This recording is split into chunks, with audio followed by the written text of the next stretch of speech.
I was speaking at this one, and it was one of the very first ones I did, and I was speaking about body image and eating disorders, and I walk in, and it's all these 50 and 60-year-old men, right? And I'm going to go in and speak about body image and eating disorders. And I'm like, okay, this is going to be a tough audience. And you could kind of see a little bit of drool coming out of their mouth. But I finished up, and some said, that's interesting. I didn't even know guys get eating disorders. I have a grandchildren. I have a friend, and I have a grandchild. And part of my talk was about story I told about my father. So I get home, I open the early days of Twitter, I open Twitter. And there was a tweet from a young girl I didn't know, a stranger. And she said to me, you don't know me, but my father's a lawyer, and he was at your talk. And we are having dinner together for the first time in a year. Thank you. Wow. And I still have that tweet. 1, 2, 3, go. Jennifer Hardy, har. Believe it or not, Welcome to the Lawyer Dana Show. the Lawyer Dana podcast.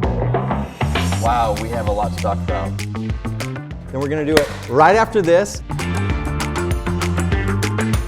Welcome to the Lawyer Dana Podcast. I don't know how long Abbott will be there or not, but Yeah, I don't know. I make no secret I'll be voting for Beto, but I don't know that Beto. I just don't know. I don't know that the cycle's run yet. it's this election cycle will be interesting. Yeah. When having inflation like they've got now, and then you would think they would cut back on the spending, but they're just the solution to every problem can't be more spending. I just don't know if Beto has can get you have to get Democrats out in massive amounts, and I don't know if that's going to happen enough to unseat Abbott. Well, Cruz's deal was even Republicans hated Cruz, so I don't think you can compare how close it was with Cruz to going up against a very pro-business Governor Abbott, who for most of his career has done well for business in Texas. Exactly, and Abbott didn't particularly cater to the far right during COVID. As you know, I think through the COVID cycle, you had DeSantis, which was on the extreme, and Abbott was. I'll be curious to see how moderate Chris about that. does against DeSantis, but how they do. But yeah, I just and people have a short memory, right? Everyone hated Abbott when here and there during COVID for one side or another, but now we're moved on from from all that, and people have a short memory. People are going to vote based on how they're doing, Right. And Abbott tends to do well with that. As much as I'd like Beto, because being the lefty I am, I think the only one who can unseat Abbott is Abbott. Probably. I mean, just like finally George Bush got tired of it, right? Run for president. Yeah. Or who was the guy? Rick Perry. Rick Perry got tired of it. He really just kind of has disappeared. He ran didn't for he? president. Yeah, he ran for president. And then he. Yeah, but who He knows? had He that- might still be governor It if was- he had decided to stay. It was Well, so funny. I think his big oops moment, because in the When he debate got the department wrong. he just said something wrong. He goes, "Oops." Yeah. That oops Yeah. was He never had a chance. I mean, Cruz doesn't have a chance. no, It's, no. It was kind of funny. When I was working at Bob's, there was this lady that came in, and she was like telling me how she predicts every president, and she said Rick Perry will be our next president. I was like, oh, Apparently she doesn't okay. predict every president. I don't know who the next president's going to be, but I'm relatively sure it's going to She be was- Trump and Biden one more time. Probably. Yeah. The last of the old fogies, you're going at it. And then we'll get some new blood, and thank God. That'll be interesting. It'd be interesting to see if DeSantis is going to be Trump's running mate. Yeah, I don't know. I think DeSantis will run for sure next time around. Oh, yeah. Not this time. I don't think DeSantis would run against Trump. He might No. run with Trump. Yeah. And that would be a tough ticket to do. I think Candace Owens running with Trump also would have been a possibility that was talked about for a while. I don't know what the Democrats are going to do. AOC is not particularly fond of Biden, and I thought she was actually when She doesn't have the following to. I don't know. I think she's going to run it at some point. Yeah. And She's way off. She's way off. I say we. There's just no right now. You don't know what's going to happen, right? Anything can happen over 2 years, 2+ years. But there's just really not a strong personality to, to rally true. the troops. Yeah. that's true. And so that's why I think it's going to be Biden, and I think Biden and Trump will Probably. be close. I think we'll be close. It'll be a close extremely race. close. I don't know who would win, but it will be a close race. Trump I is think not going to the- swarm over him. I think the economy is going to play a big part Yeah, in this. I think it will too. I think yeah. it will too. I mean, but Trump does have a leg up when it comes to that. He can I- say, "Hey, when I was in office, here was an economy." yeah. Just gas price. Yeah. yeah. Well, they're coming back down, and we don't know what the economy is going to look like in 2 years, right? true. Yeah. But I mean, I prefer not either. I prefer not to see either of them. Yeah. And but it is what it is, and you still have to go live your life. So you were going to tell us. That's all off the record. I don't want to go. Is it? You want us to not run? I think we're fairly neutral on politics on that. I think that Okay, could go up. okay. I think that one would be okay. But Okay. if you're okay with it, if you No, know, I don't care. No, Okay. I mean, Yeah, because we've had people who are Republican on here. we're people trying who to are Democrat. in like, covering. Yeah, we're having. We want to really have a nice balance. well, of, that's fine. It's not like right, it's left, not and like then- my political views are any secret.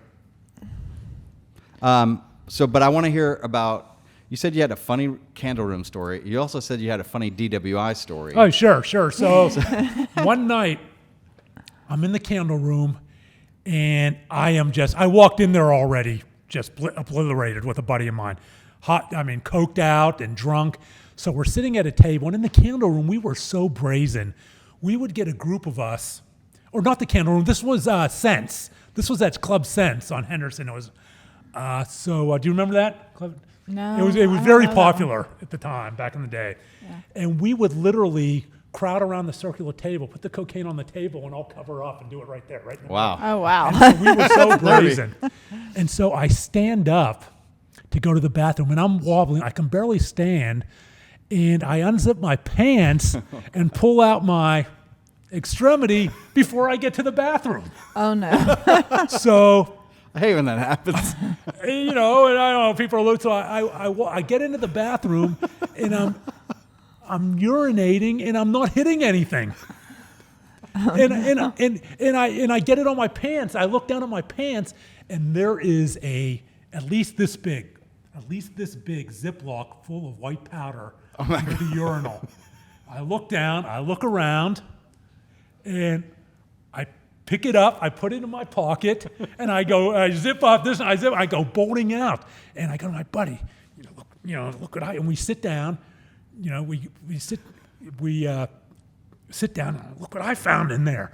And what we debated, we debated. Wasn't yours to begin with. Well, we didn't debate that. We debate, is it meth or is it cocaine?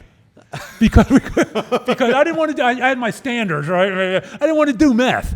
I just wanted to do cocaine, and we didn't know. Seems very logical Yeah. for somebody who's really high and drunk. So that's what we debated for 10 minutes. So we're sitting there debating, and I look, and we see this guy, and this guy beeline into the bathroom. And we see him come out looking around, and we're like, "Oh shit!" This is Breaking Bad level drugs right here. This is Hector Salamanca, Right. from Yeah. level, at least in You our may have mind. really messed up with the wrong guy. So we slowly and I said, "Let's get the hell out of here." We didn't think of give it back. Let's get the hell out of here. And plus, I wanted to open it up and see if it was blow or if it was meth. So we go out to my car and we open it up and we say, "Yes, it's blow. Yes." So that lasted. There must have been, thousands of dollars worth of cocaine in that baggie. Wow. And so that lasted us for a week. Only Oh gosh. only users lose drugs. Yes. So that lasted about a week, and in drug time. But that was one of the All right, funnier so moments. now the funny DWI story. So yeah, it wasn't funny. So it was 1990. I was just coming off my first divorce. Who I'm connected with, my ex-wife, the only one I'm still friends with, and so we, because enough time's passed, right, that you move on with your lives and all that. But you have to sever those things. But so I'm out getting drunk, going, just drowning my sorrows and blowing cocaine in the Quadrangle, down at a place called the Ginger Man. The Ginger Man. Yeah, The that's Ginger Duran. Man. So I'm out with a buddy of mine at the Ginger Man, and I'm going in and out of the Ginger Man, and he didn't do drugs, but he drank, and so I'm drinking and I'm getting hammered, and finally I decide it's time to go home. So I get in my car, and I lived right off the tollway. And so I'm buzzing up the tollway off Northwest Highway. I'm buzzing up the tollway about 70 miles an hour, and I pass a state trooper, not a DPD, state trooper. And I'm putting on my lights. I'm this close, and I see the lights behind me. Oh, shit. And literally, I could have pulled over and walked to my house. Isn't that how it always happens? Yeah. I was that close to my house. I've gotten pulled over, and when I stopped, I was sitting in front of my house. Yeah. So he pulls me over, and the guy's an older state trooper. So we're on the side of the tollway. It's 2 a.m, and Not the safest place to be either. no. And he says, you've been drinking, a few, right? But I'm okay. I'm not drunk. Like any drunk, I was sure I wasn't drunk. And he said, well, we're going to do the test. Do you consent to doing the field sobriety test? I said, well, sure. I'm going to prove to you I'm not drunk. And so I'm going to do these things. The lawyer for himself with the client, right? The drunk lawyer with himself for a client. And so we're standing on the side of the highway, and he's, and I'm the alphabet backwards, Z, F, C. There you go. I'm not drunk. Touch your nose. Whoa. So I can go home now, right? Click. Right. Put Put your hands behind your back. I'm arresting you for suspicion of, whether DWI. And so I still felt like I was going to be okay. So I'm in the back of the trooper's vehicle. We're driving down to Sterrett, and we're having a conversation about his life. And I'm saying, are you going to drive me back? I said, I'm going to blow. He said, you're going to blow into the breathalyzer. I said, I'm going to prove to you, and I'm going to blow. Because I'm going to prove to you that I am not intoxicated. And you're going to drive me back to my car when I blow under a 1.0. Back then it was 1.0. And he says, buddy, I don't think that's going to happen, but sure. If you do that, I'll be happy to take you back to your car. And so we're walking. In the meantime, he's like, tow the car. This guy's nuts. Yeah. So I seem to recall you go down and underneath. To get into the, where it's the booking line. Right. And so a DPD guy or a DPD officer's walking out, and the trooper's walking in. And I remember the DPD guy goes, what's up? And the trooper goes like this. And the guy goes, yeah. And so there's a booking line, and it's all sheriffs. It's the sheriff's department, as I recall, that does the booking and the fingerprinting, and it's an assembly line. Yeah. And now, so this is 30 years ago, so my mind, and it's an assembly line. And at the time, you have to remember, I was wearing an earring. In my left ear, I had a little diamond stud earring. I was massive on steroids. This was at the height of my arms were bulging. I was wearing shorts and a little fanny pack. And I had this little, actually, I think this was a dangling diamond. I remember which one. And so we're in the line, and you have to fill out these little cards with, blah, blah, blah. And he's reading this. The deputy sheriff's reading my information. He looks at me and he goes, you're a lawyer? And he puts his nose this far from me. You stink. You stink. I can't believe, I hope they kick you out of the profession. And he's trying to, I don't know what he's trying, but he is just berating me in this line. And all I could think of was, I deserve this. I deserve this. I deserve this. And he is just going at me. And so I go past him, and you do the fingerprints. And so I get put into the holding cell, and I'm in the holding cell, and I didn't know at that time that I could bond myself out on a personal recognizance bond, right? Because I'm a lawyer. Yeah. And because I'm a licensed attorney. I didn't know myself. I didn't know how that worked because I'd never been arrested. Yeah. And so as I started, they have the payphone. And so I'm calling collect. It's 3 a.m. now. And I'm calling collect, and nobody's picking up the phone, obviously, because you can only make a collect call. And so finally, my buddy who I'd been out with, when he picks up the phone and he agrees, he comes. I said, you got to come bail me out. And but isn't he probably wasted too? No, he comes. He's good, and he comes. Okay. And he's my best. He's one of my best friends. We're still in touch today, and even though he's moved. And so he bails me out, and I'm sitting, or he comes and post bail. I'm sitting in the holding cell looking around, and there's this preppy kid, looked like he was from SMU. And once I started getting accustomed, I wasn't. What year was this? This was 90. 1990. Sitting in the drunk tank, right? Because Yeah. they keep you there to sober you up for 8 hours. Yeah. You can't leave for 8 hours no matter what. Yeah. And so I'm sitting there, and there's this kid just bawling. You know, the preppy, and I figured he must be an SMUer. Probably. You know, my life is over. And I started consoling him. It's okay, you know, because I didn't feel, you know, I was pissed and I was humiliated, but I wasn't bawling. I was looking around, and there was this guy on the payphone after I got on. He picks up the payphone. He had no shirt. He covered in tattoos, and he's screaming in the payphone in Spanish. And you know, and there's an open toilet next to him, and he started banging the payphone on the wall. And the guard comes, and you know, and I'm like, oh man,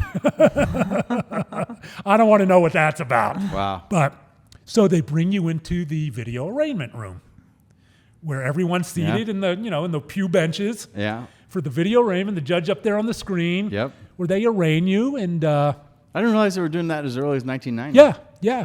Interesting. Yeah, you walk in just a little church. I mean, pew you type. walk in now, and the technology looks like they still haven't upgraded it since then. And you have to remember that I'm doing it the best of my recollection. Oh, yeah, But yeah. I remember it as a bunch of just, Yeah. you walk in. No, that's how it is. And so at that point, a deputy sheriff came up to me and said, your bail's been posted. They said, who's Cuban? Your bail's been posted. So I said, but you still have to, you know, until you're processed, you still have to go back. And so there was this guy there. We're sitting there, and there were these massive deputy sheriffs in the room. And this guy starts, you know, we're waiting, and he starts screaming at everyone, you know, screw F this and screw that. Deputy sheriff comes up to him and says, you will quiet down, you will settle down, or we're going to drag you out of here by your feet, put you back in the drunk tank, and you'll wait for the next cycle. You'll be in here for another blank hours. And so we're all watching, and he looks around, looks up at them, and they just picked him up. And they just picked him up by his feet, and they just dragged him out of there. And we're all like, okay, message received, message received. Keep my mouth shut. And so that's my DWI story. And so wait, I pled not guilty. It's my right? Make the state prove their case. I blew a 1-1. So this trooper was right. I blew a 1-1. But That's close. It's only 10% well, above. and I was also at that point, I was going about 250 pounds, and I wasn't feeling it as much as somebody else might Probably. well. But I still blew a .11. You're legally Yeah. drunk. Yeah. And I shouldn't have been driving drunk, and that was Oh, yeah. it was there's no excuse. And so I plead not guilty, and I got a lawyer, a guy named Rich Warfield, my friend to the criminal defense lawyer in Dallas. It was one of my good friends still today. And so we, you keep putting it off, right? You keep putting it off. Finally, it was in 1991, sometime in 1991, it finally comes to trial. And we had an expert to contest the breathalyzer and all this stuff. Yeah. And I remember, after I got home, Buddy had to come and take me to pick up my car at the pound. Mm-hmm. I called my brothers crying. I called my father crying.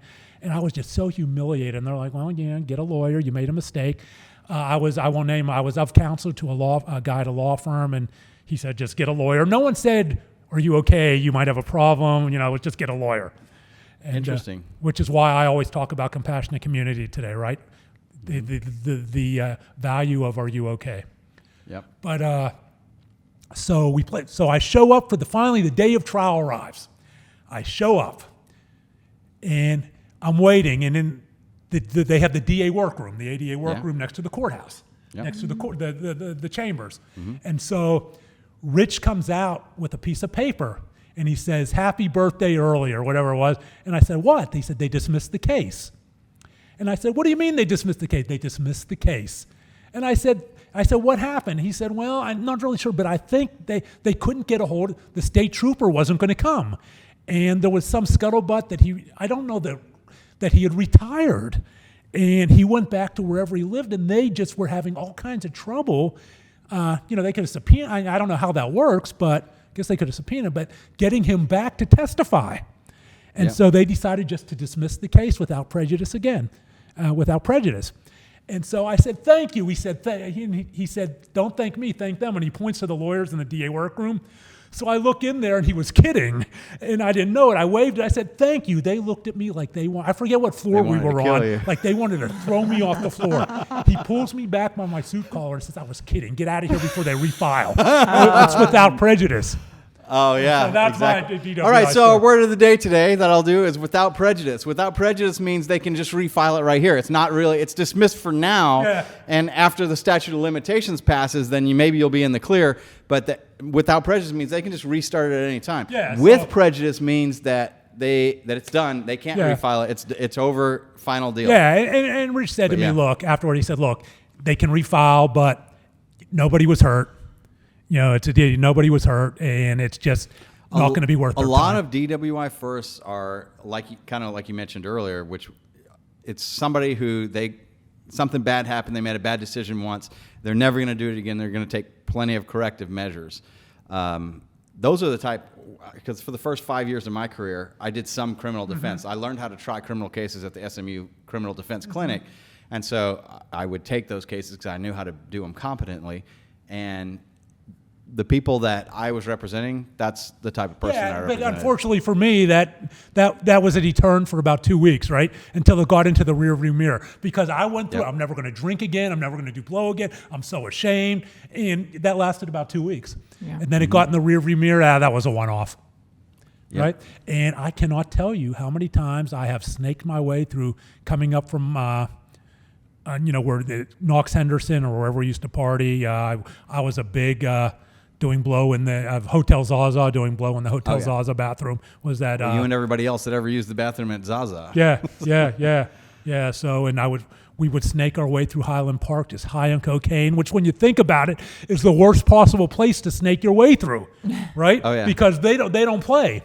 Right. Where at least at least DPD is working. You're not sure. They have other stuff going on, and so you'd rather pass a DPD officer than a Highland Park officer.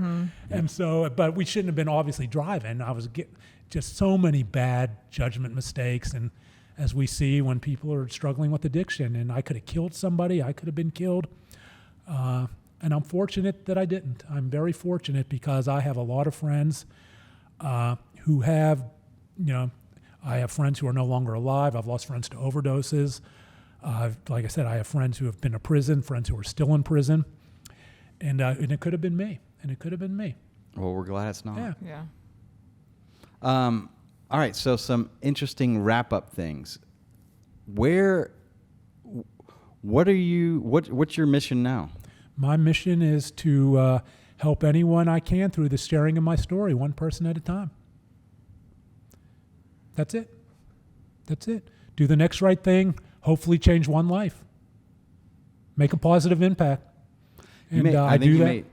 I think you made even a positive impact on me regarding my family. Yeah, you want to hear a story when we talk about family? Yeah. One of the first when I first started public speaking, I used to speak in all the Rotary clubs. It's great because you can practice. You get a free breakfast or lunch, and and if you mess up, it's no big deal, right? They're not paying you, and they're usually not huge crowds.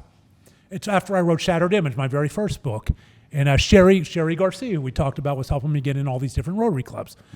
And so I was speaking at this one, and it was one of the very first ones I did. And I was speaking about body image and eating disorders. And I walk in, and it's all these 50 and 60-year-old men, right? And I'm going to go in and speak about body image and eating disorders. And I'm like, okay, this is going to be a tough audience. And you could kind of see a little bit of drool coming out of their mouth. But I finished up, and some said, that's interesting. I didn't even know guys get eating disorders. I have a grandchildren. I have a friend, and I have a grandchild. And part of my talk was about story I told about my father. So I get home, I opened the early days of Twitter. I opened Twitter. And there was a tweet from a young girl I didn't know, a stranger. And she said to me, "You don't know me, but my father's a lawyer, and he was at your talk. And we are having dinner together for the first time in a year. Thank Awesome. you." Wow. And I still have that tweet. Family. Yeah. Awesome. Well, Brian, thank you very much Thank you. Yes. for being on the podcast and doing these episodes with us. No, it was an honor. Thank you for having me. Oh, Yes. happy to do it. If there's anything that we can Do you got anything? Well, obviously, The Addicted Lawyer Hey. and The Ambulance Chaser. Yes. Right here, the ambulance chaser. I read The Yes. Ambulance Chaser. I really like The Ambulance Chaser. Jason Feldman, baby. Saul Goodman and Jason Feldman can open their own law practice together. That would be And by the way, interesting. Feldman was my mother's maiden name. That's why it's Jason. Why Jason? Where'd you get the name Jason out of? You know how I picked the names for the ambulance chaser?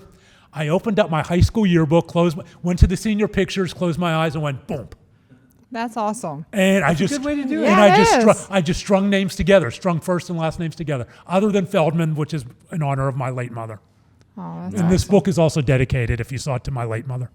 Oh. And so, so that's how I picked the names. I just opened up my high school yearbook and closed my eyes and picked names. Another thing is your books are available on Amazon. Amazon or wherever books are sold. And you can subscribe on Amazon. You can subscribe to an author, and you'll get the updates. Yeah. And it really helps out an author if you subscribe and if you buy a pre-order. Okay. Because the pre-order will help you rise Absolutely. up in their bestseller. Yeah, well, this is list way as out of well. pre-order, but I Or love for sales. your next one, because Yeah. you've got body. Yeah, well, to subscribe to my mailing list, to be on the mailing list for the ambulance chaser, go to authorbriancuban.com. Authorbriancuban.com. And it's Brian with an I. With an I, Yeah. and scroll down to the bottom. You can also buy the book there, but scroll down to the bottom and you can get on my mailing list to be kept up to date for the sequel. Do you make more money if they buy it on your website? I than don't. through I mean, you Amazon? don't write to make money. I know. So That's I don't right. even Okay. consider that. I write because I love it.